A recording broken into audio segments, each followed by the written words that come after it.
आज आपल्याला या व्हिडिओमध्ये 16 महाजनपदांबद्दल माहिती घ्यायची आहे। मागील व्हिडिओमध्ये आपण पाहिलं की आपण ऐतिहासिक कालखंडाचे इतिहास जो आहे त्याचे आपण 3 कालखंड केले होते। एक प्रागैतिहासिक काल गेला होता, त्याच्यानंतर आद्य आणि त्याच्यानंतर ऐतिहासिक कालखंड। आणि ऐतिहासिक कालखंडाचे आपण पुन्हा 3 भाग केले होते, ज्याच्यामध्ये जर बघितलं आपण प्राचीन, मध्ययुगीन आणि आधुनिक भारत।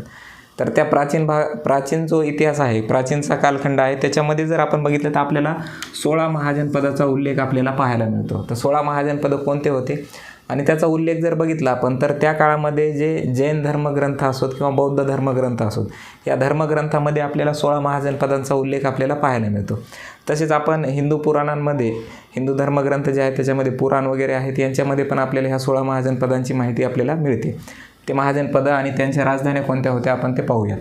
यामध्ये जर बघितलं तर आपल्याला हे जे महाजनपद आहे याची राजधानी पाहिलं तर आपल्याला चंपा ही आपल्याला पाहायला मिळते। त्याच्यानंतर मग आहे मगध जे आहे, मगध आहे दंतपूर त्याची राजधानी। त्याच्यानंतर दंतपूरच्या नंतर ती बनली होती राजगृह आणि त्याच्यानंतर झाली होती पाटलीपुत्र। तर त्या राजधानी कोणाच्या काळामध्ये बदलल्या आहेत किंवा त्यांनी नवीन शहर बसवले आणि तिथं राजधानी त्यांनी शिफ्ट केलेली आहे। तर ते कोणते आहेत आपण पुढच्या व्हिडिओमध्ये पाहणार आहोत। त्याच्यानंतर आहे काशीमध्ये वाराणसी ही त्याची राजधानी होती। त्याच्यानंतर आहे कोशलची राजधानी आहे श्रावस्ती। त्याच्यानंतरचा आहे महाजनपद आहे व्रज्जीची राजधानी आहे वैशाली। त्याच्यानंतर आहे मल्लची आहे कुशीनगर। त्याच्यानंतर येते चेदीची जी राजधानी आहे ती शुक्तिमती। त्याच्यानंतर आहे वत्सची राजधानी आहे कौशांबी। त्यानंतर कुरु नावाचं एक होतं महाजनपद, त्याची राजधानी होती हस्तिनापूर, ज्यालाच आपण इंद्रप्रस्थ म्हणतो। त्याच्यानंतर आहे पांचालमध्ये जर बघितलं तर त्याची राजधानी आपल्याला कांपिल्य पाहायला मिळते। त्याच्यानंतर आहे मत्स्याची राजधानी आहे विराटनगरी। त्यानंतर शूरसेनची राजधानी आहे मथुरा। त्याच्यानंतर आहे आश्मकची राजधानी बघितली तर आपल्याला पोतन, त्यालाच आपण बोधन पण म्हणत होतो त्या काळामध्ये। त्याच्यानंतर आहे अवंतीची राजधानी आहे माहिष्मती, त्याला उज्जैन पण म्हणतात। त्याच्यानंतर आहे गांधारची राजधानी आहे तक्षशिला आणि नंतर आहे कुंभोजची आहे द्वारका। ठीक आहे, तर हे जे आपण बघितले आता 16 महाजनपदं बघितले, त्याच्यानंतर आता त्याच्या राजधान्या पाहिल्या। आता आपण त्यांचे ठिकाण बघू। ठीक आहे, जर आपण भारताचा नकाशा जर पाहिला तर भारत जर बघितला आपण, भारताचा जो आजचा नकाशा आपण पाहतो तो जो नकाशा आहे तो 1947च्या नंतरचा आपल्याला पाहायला मिळतो।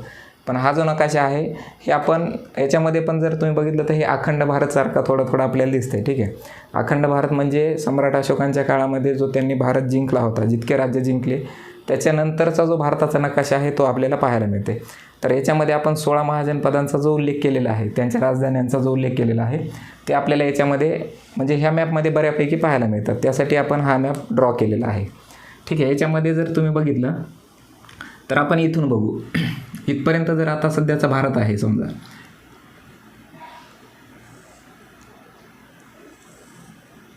हा जर सध्याचा भारत आहे, ठीक आहे, तर इथं होता पाकिस्तान आणि इथं अफगाणिस्तान। तर अफगाणिस्तानपर्यंत जर तुम्ही बघितलं तर अफगाणिस्तानपर्यंत भारताच्या सीमा होत्या। ठीक आहे, तर याच्यामध्ये जर पाहिलं तुम्ही तर सर्वात वरती कंबोज भेटते आपल्याला।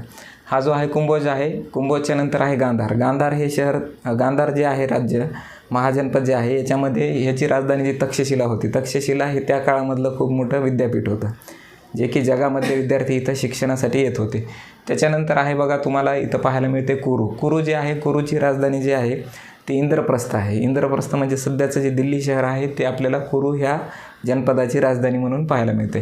त्याच्यानंतर जर आश्मक बघितलं आपण, हा जो आश्मक बघितला तर हा आपल्याला सध्याच्या महाराष्ट्राच्या नकाशामध्ये पाहायला मिळतो।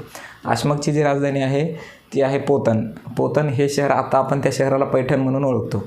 हे जे पोतन जे आहे शहर हे त्या काळामध्ये व्यापाराचं खूप मोठं केंद्र होतं। त्याच्यानंतर जे वाकाटक घराणे आले, त्याच्यानंतर वाकाटक आहेत, सातवाहन आहेत, सातवाहनामध्ये तर ह्या पैठण शहराला खूप विशेष महत्त्व प्राप्त झालं होतं। ठीक आहे, त्याच्यानंतर बघितलं आपण तर आता मी महत्त्वाचे सांगतो। त्यामध्ये जर बघितलं तर मगध हे जे आहे, मगध हे महाजनपद आहे, यांनी नंतर राज्याचा विस्तार कसा केला आणि हे जे संपूर्ण भाग आहे हे संपूर्ण जिंकण्याचं काम जे आहे ते समजा मगध हे महाजनपद आहे यांनी केलं होतं। ठीक आहे, इथले जे राजे होते त्यांनी।